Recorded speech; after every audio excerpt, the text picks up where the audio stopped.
Welcome to Currents. I'm Karen Mukai, and with me today are the co-chairs of the College Hill Arts Festival, Mary Sue Bartlett and Doug Johnson. This year's festival will be Friday and Saturday, June 16th and 17th. We're located in the same place on the corner of College and 23rd Street on the university campus. Hours for the festival are Friday noon to 8 p.m. and Saturday 10 a.m. to 5 p.m. Let's begin hearing about the artists. Mary Sue, would you tell us who's going to be here, what states are represented, and how they were selected? Well, first, I'd just like to say that the College Art Festival is celebrating its 39th year this year. We are excited to be on campus again. The festival was founded in 1979 by the late Hugh Pedersen. He was a longtime merchant up on the Hill and known as the unofficial mayor of the Hill. And when the festival started in 1979, we had 35 artists. They were located on the sidewalk around College and 23rd. And a couple years later, we partnered with the University of Northern Iowa and we moved across the street. And in those years, we have grown to 75 artists. They come from all over the United States, and Great Britain has even had an artist or two who have applied to our show. They apply online. They submit 5 slides of their original artwork. And then we have 3 jurors that are made up of individuals, and it changes every year. But these individuals can be artists themselves, they can be curators, they can be art gallery owners, but they view the slides and they assign scores, and then we identify the top 75 artists. And they will be exhibiting artwork at the festival in a variety of mediums. We will have sculpture, wood, ceramics, glass, graphics, fiber, painting, photography. So we offer a variety of mediums to the festival patrons, and I think they'll be very excited. We have some of our usual that come back every year, and then we have some new artists, so I'm really excited about this year's group. Our juring process and our judges is coordinated by Jessica Moon, and she does a great job of identifying those jurors, so we thank her for that. Yes, it's a great process because the jurors do not know who the artists are by name. They simply see their artwork, don't they? It's all done anonymously, yes. Well, it's a great place to purchase art, you know, for yourself, of course, but how about if you're looking for gifts for anniversaries, birthdays, whatever it might be? Well, we do offer gift certificates, and those gift certificates can be purchased. All they need to do is contact me, and I think they'll be running my email address on the screen sometime during the show. Contact me. You can purchase a gift certificate in any dollar amount. And they do make wonderful gifts for graduation, Father's Day, birthday, early Christmas gifts, or just a Happy Friday gift. That's right. So they would make pre-arrangements for this, and then the person would come to the festival and do their own shopping. That's correct. All right, very good. Doug, you're in charge of the site, not the weather, but we do go rain or shine, correctly? Correct. Okay. Tell us a little bit about the setup, getting to the festival, and where we might park. Okay. Well, as you had mentioned earlier, the actual festival does happen on right on the corner of College and 23rd Street. As far as construction happening, very little is happening on the streets. Obviously, the city of Cedar Falls is concentrating on University Avenue, as everyone's aware of, so our streets are pretty open. We have one thing we're going to talk about a little later on Saturday, that we're going to actually close College Street between 22nd and 23rd for a student activity. So if you're coming up Saturday, be aware that College Street will not be able to get through there, but you can easily access College Street to the festival from the south off of University Avenue, or you can come in off of Hudson Road on 23rd Street. Those streets are all open. There is one other street that will be closed at that time, I believe, is 22nd Street and College. We're excited about it on the hill, but there's some construction going on, some new buildings happening, and will have that street closed, but you'll still be able to access the city parking lots right there at the bottom of the hill on 22nd and College. So I don't think that'll cause much problems. As far as parking goes, we've worked with the city. They've been very cooperative with us, allowing us to cover the meters, so there will be no tickets for that. We'd have a lot of 2-hour parking in the area off of Walnut and Olive, and in that area that we will be able to cover those signs. So any visitors coming to the festival should be free to park on either side of the street. We'll have those signs covered and maybe have a block or 2-block walk at the most for those that will be parking around there. But there's usually ample parking and people come and go. The other question we always have also is handicap parking, and we have a lot of handicap parking available right off of 23rd Street, just to the west of the festival in the university parking lot. They help us and work with us to make spots available for handicap. So any of those that need to access it, and that's right next to the festival, so that should work very good.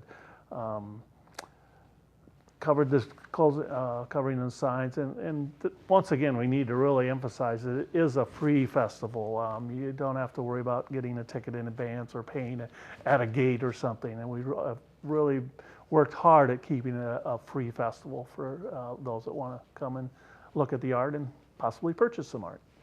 Right, you can enter from multiple places, both on College Street and 23rd Street. Correct.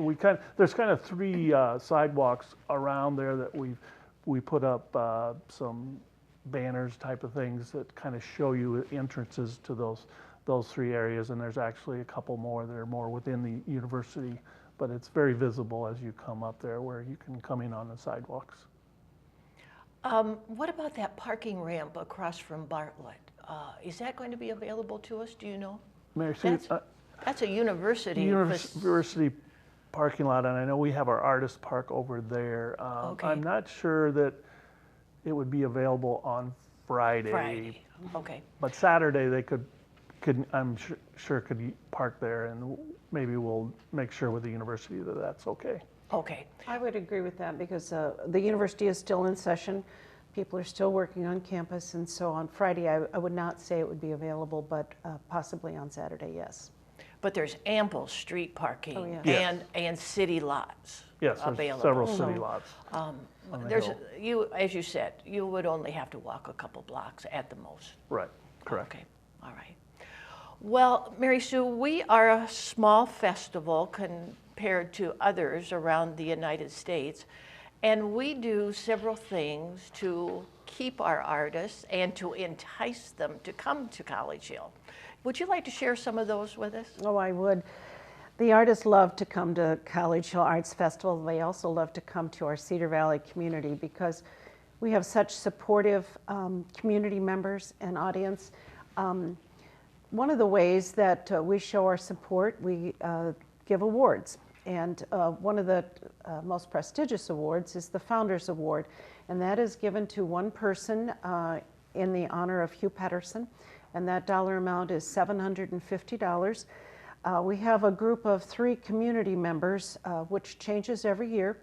And they knew Hugh, and they knew his vision for the art festival.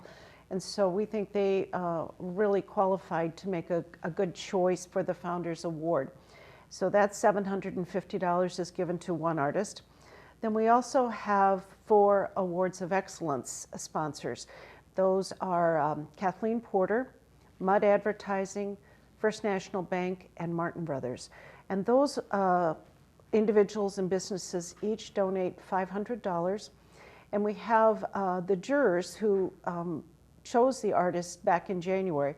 We invite them to come back to campus on Friday, and they judge the 75 artists, and they go around and pick 4 what I would call best of show, and it's regardless of medium. And so they choose those 4. They are given $500. They are also jury exempt from the next year's festival.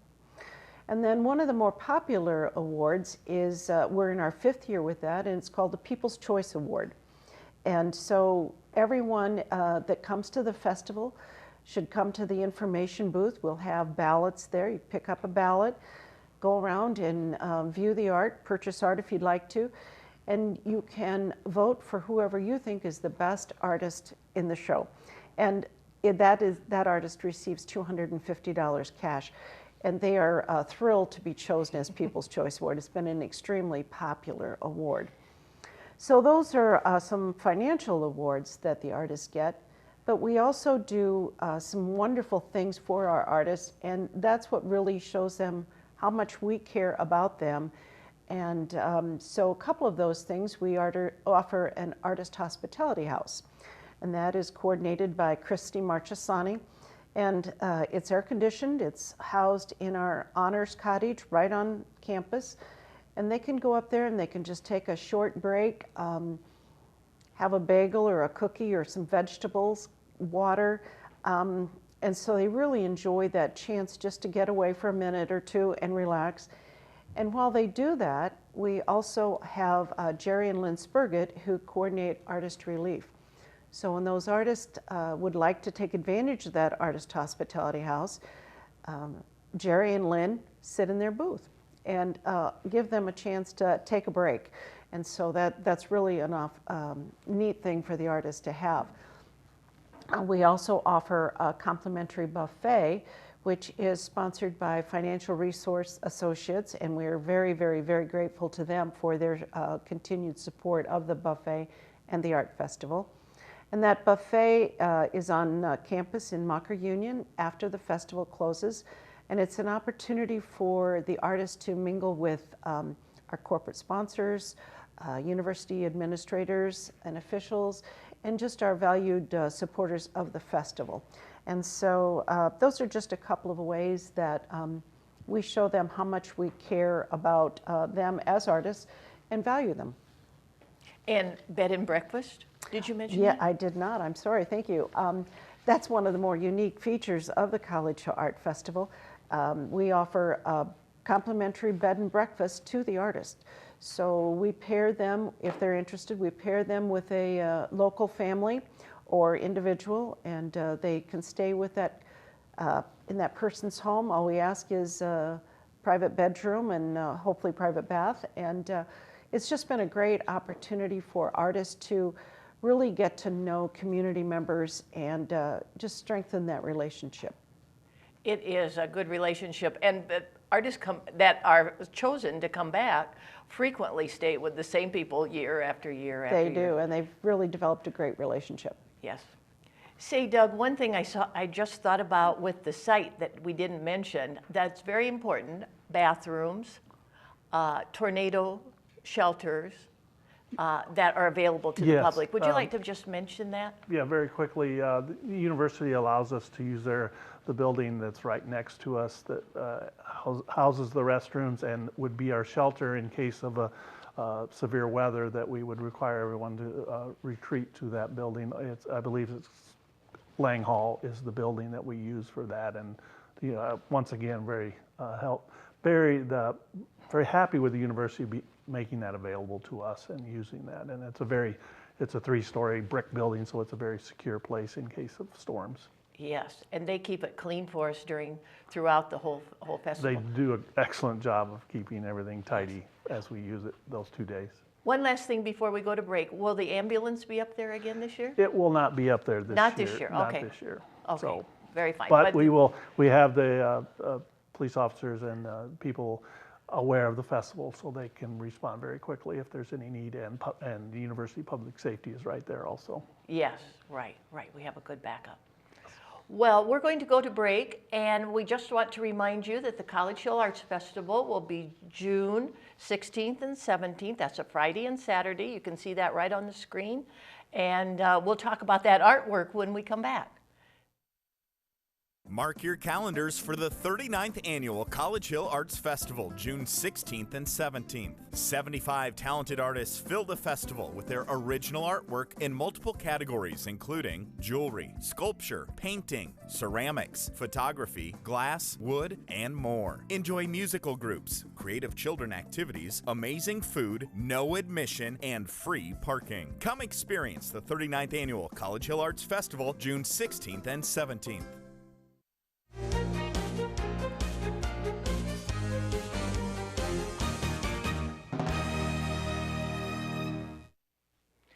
We're back again talking about the College Hill Arts Festival, which will be Friday and Saturday, June 16th and 17th. Hours on Friday are noon to 8 p.m. and Saturday 10 a.m. to 5 p.m. Doug, we have a lot of people who help us financially with the festival. Would you Correct. like to name some of those people? Sure, and I may mention real quickly too, that's one of the reasons that we can keep this festival free for everyone. Obviously, there's a lot of expenses in setting this up. Obviously, the artists have their expenses, but we have a lot of tents, and we have entertainment that's there the whole 2 days. So, and those things do have a cost. So, we're very happy to have many people help us sponsor this event, and one of our major sponsors, which I think Mary Sue has mentioned already, but I want to mention them again, is the Financial Resource Advisors. They do sponsor the buffet for the artists, and that is a big expense, and they do really cover that well. The other big sponsor that we have is the Cedar Falls Tourism. They help us with the marketing. Obviously, we want to market this festival out to other areas and draw in people not only from the community but from outside of the community, and they're very helpful in our marketing efforts there. As far as the entertainment sponsors, we have John Deere Motors and Jennifer's that sponsor. Actually, this year they're sponsoring Tim and the True Tones, which is a entertainment that will be happening. Then also Standard Golf sponsors our Symphony Petting Zoo, which I think we'll talk about a little later also, but a great activity. Viridian Credit Union sponsors the balloon person that the kids really enjoy. It makes all kinds of different characters with balloons. And then VGM sponsors are, along with Witham Automotive, sponsors our Youth Art Collectors Gallery, which is a very popular event, a tent for our students. And then Wheaton Franciscan sponsors the face painting, which again is the children really love that. So that's kind of a recap of those that are sponsoring all the different events happening. And because of their sponsorship, all of that is free. Correct. There's a long line for the balloons and the face painting, but it is free. Yes, it is all free, and the children, and I'm sure if an adult would like their face painted, we would allow that also. Okay. Mary Sue, what are other children's activities? Well, that's really the fun part for me. We offer a lot of different things for the children to come with their families. One of the really unique things we offer is the Young Art Collectors Gallery, and that is coordinated by Hannah Tucson. And all of our artists are encouraged to donate or contribute original pieces of artwork that they have created. And I do want to stress this is original artwork that the artists have created. And they contribute that to the Young Art Collectors Gallery. And in turn, during the festival, the youth ages 14 and under can go into the Young Art Collectors Gallery, and all of this original artwork is priced at $10 or under, and could be $5, could be $3, could be $1, but only youth ages 14 and under can go in. No adults are allowed, and in this way the youth can really make independent choices about artwork. And you know, that's really the future of an art festival, is to create an environment where the youth enjoy art and appreciate it. And one thing that Hannah and her group of volunteers are really good about, when the youth make their selection, they pay for it, they say to that child, this piece of artwork was created by so-and-so artist, and that artist is located in booth 14 or whatever. The youth can then go to that booth and talk directly to the artist that created that, and that is such a unique thing for that artist and the youth to connect And I'm really proud of that our art festival offers this Young Art Collectors Gallery, and I think the artists really, really appreciate that connection. A couple other things that we do, the Hearst Center will be back up at the festival. They will be there from 12 to 4, both Friday and Saturday, and they offer hands-on free art projects for the youth to create, to make. Again, that's all free. We also offer face painting. Susan Wirtjes, she's very popular. She does all the face painting. Again, that's free, and that is sponsored by Wheaton Franciscan. Anna Love will be back. She is tireless at creating fantastic balloon creations, and she will be there both Friday and Saturday. She's sponsored by Viridian. We will have the Symphony Petting Zoo back.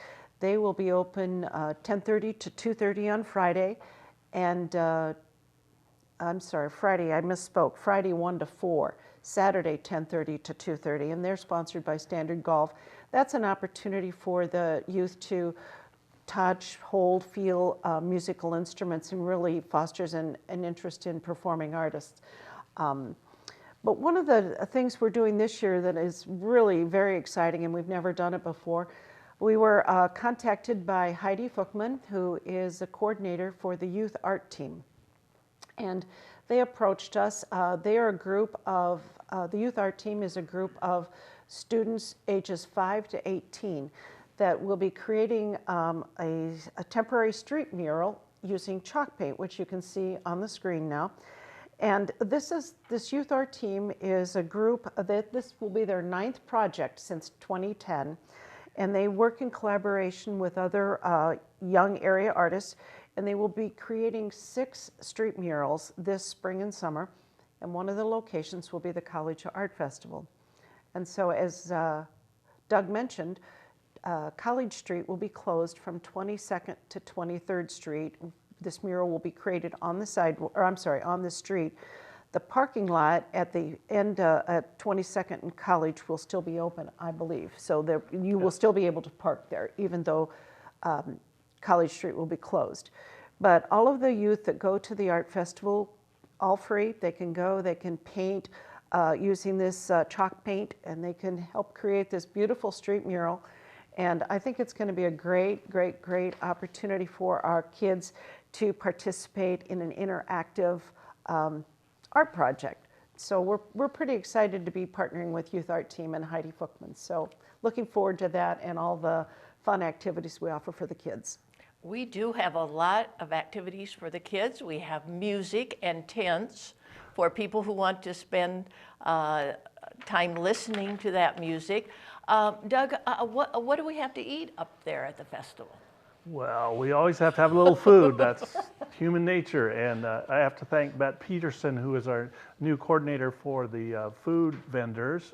She's come on board this year and is doing an excellent job. We have several of the same vendors that we've had in the past, I think, and I may mention it. I think everyone loves the kettle corn from the Kiwanis, and that's always a real favorite. One new group we have this year is the Evening Lions Club, and they're bringing a variety of food, of hot dogs, hamburgers, and that type of things, which will be good.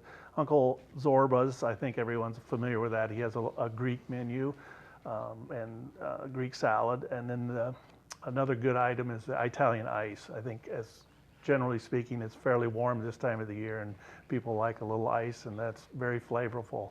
And then we could, Jim's Barbecue is also there, so if you need a little barbecue food, that's excellent opportunity. Then there's a Tom's Brats and Sides. I'm not 100% sure on that, but I think brat explains it all, so we know what's there.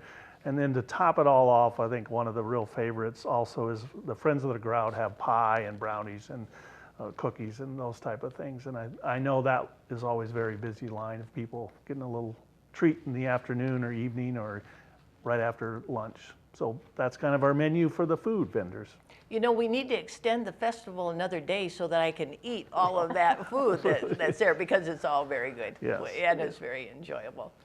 Well, Mary Sue, people have seen the image coming and going here on the screen. Tell us about Gary and what he's doing this year. Well, you can see the image on the screen right now. We couldn't be more honored and grateful to Gary for creating the artwork each year. This year, his image is entitled Not Fade Away. And as you can see, it's dancers, and I love the movement of the whole artwork. We will be selling the original, will be silent bids, which you can stop by the information booth, which is located on the diagonal sidewalk of campus. You can submit a silent bid. We will have signed posters for sale. We have 3 sales tents, which are located at the 3 entrances to the 3 main entrances to the festival. So we can, you can purchase the posters. Also, Gary will be signing the posters on Saturday afternoon from 1 to 3, and I believe he'll be located up closer to the performing arts stage. Correct.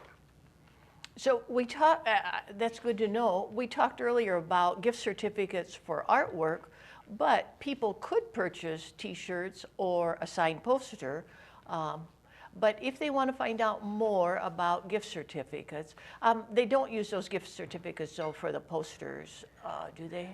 No, I don't believe they do. This would be for artwork, which all that money would go straight to the artist. But yes, they can stop by the information booth, and we could get a gift certificate for them at that time, or they can do it in advance by contacting me. My email address is on the screen. So. Okay, very fine. So those gift certificates are available for the artwork. Correct. For the artwork. Doug, you mentioned a few of the musical groups that were performing. Just generally, you might mention the setup where people can sit.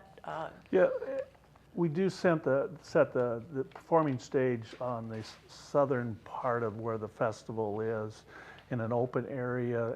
So the music actually is projecting more away from the where the artists are set up, because sometimes it could get a little too loud for those that are there to shop with the artists, but it still brings music throughout the festival. And in that area, we do put up a couple tents, very large tents, to create some shade for those that want to sit and enjoy the music. And we have several picnic tables that the city of Cedar Falls provides to us to use for an area to sit, maybe enjoy your lunch and whatnot there. And maybe if I have a moment here, I could run through real quickly some of the artists that are performing on Friday. We have several, or I think we have about 3 or 4 that are coming back from last year. We kick it off with Melinda and Amelia, which was here last year, and they're just a couple younger people that are singing song, kind of a folk type of music. And then after that, we have Allie and the Gators, which is new this year, and they're again a local singer with the background music. And then we have Blame Not the Bard, which is second year, and they're kind of a fun traditional Irish music. I think people had fun with that last year. And after that, we come in with a new person, Carla Ruth, which is another folk rock type singer. And then we end on Friday evening with a kind of a power blues trio called Tim and the True Tones. I think I mentioned that John Deere Motors and Jennifer are sponsoring that, and their first year. And I didn't mention also that Perry Miller is a volunteer that organizes all this, and he always does a great job and really knows the musical field, and he's there those 2 days making sure all the performing people are on stage at the right time, and he's excited about this group that's Friday evening. And then Saturday we have another lineup of Josie Ellen, who's a young singer, writer, that will be performing first thing. And then we have the Enablers, who is they're a lot of fun also. And then the OK Factor, which I believe was there last year, and people know that. And then we end the festival on Saturday afternoon from 2 to 4:30 with our favorite, the Salsa Band. And we always enjoy that, and a lot of people enjoy that. So you can get your art shopping done and sit down and listen to the Salsa Band towards the end of the festival. And there's plenty of space to dance also if you're so moved to do Yes, so. every year when the Salsa Band, for sure, we have several that get out there and dance. So we encourage that. Well, we're running out of time here at the end. I would like to mention that that you could become a patron or a friend of the festival. Sally Jordan is in charge of that, but you may make the contact through Mary Sue Bartlett. and her website was on the screen. I just want to remind you to come to the College Hill Arts Festival. It's Friday, June 16th, Saturday, June 17th. We have lots going on, so please come up.